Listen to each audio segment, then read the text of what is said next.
సరిపడా యూరియా సరఫరా చేయాల్సిన బాధ్యత కేంద్ర ప్రభుత్వంపై ఉందని, ఒకవేళ తెలంగాణకు సరిపడా యూరియా ఇవ్వకపోతే బీజేపీ నాయకుల ఇళ్ల ముందు కూర్చుంటామని మంత్రి పొన్నం ప్రభాకర్ హెచ్చరించారు.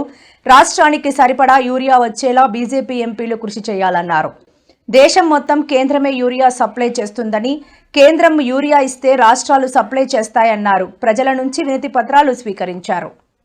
రాష్ట్ర ప్రభుత్వ శాఖ తరఫున గౌరవ మంత్రులు, ముఖ్యమంత్రి గారు అనేక సందర్భాల్లో తెలంగాణ రైతాంగానికి అవసరమైన ఎరువుల సరఫరా చేయమని అనేక సందర్భాల్లో డిమాండ్ చేస్తూ ఉన్నాం, కోరుతా ఉన్నాం.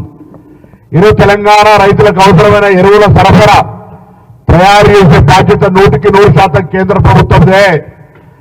ఈ రాష్ట్ర రైతాంగానికి ఎరువులు సరిగా సరఫరా చేయకపోతే భారతీయ జనతా పార్టీ నాయకుల ఇళ్ల ముందర ధర్నాలు చేస్తాం, కూర్చుంటాం. గ్రామ ప్రజలు, గ్రామాల్లో ఎవరైనా భారతీయ జనతా పార్టీ నాయకులను చెప్పేటోళ్ళ ముందర నిలబడి ఎరువుల సరఫరా కేంద్రం బాధ్యత రాష్ట్రం మీద మీరు తోసి మీరు రాక్షసానందం పొందే ప్రయత్నం చేయొద్దనేటువంటి మాట కోరుతా ఉన్నా. మళ్ళీ చెప్తాను, తప్పకుండా రాష్ట్ర ప్రభుత్వం నుంచి అన్ని రకాల ఒక సమర్థవంతంగా ఎరువుల సరఫరా ప్రక్రియను రైతు వేదికల ద్వారా, వ్యవసాయ శాఖ అధికారుల ద్వారా రైతులను చైతన్యపరిచి అన్ని రకాల సరఫరా చేయడానికి సిద్ధంగా ఉన్నాం.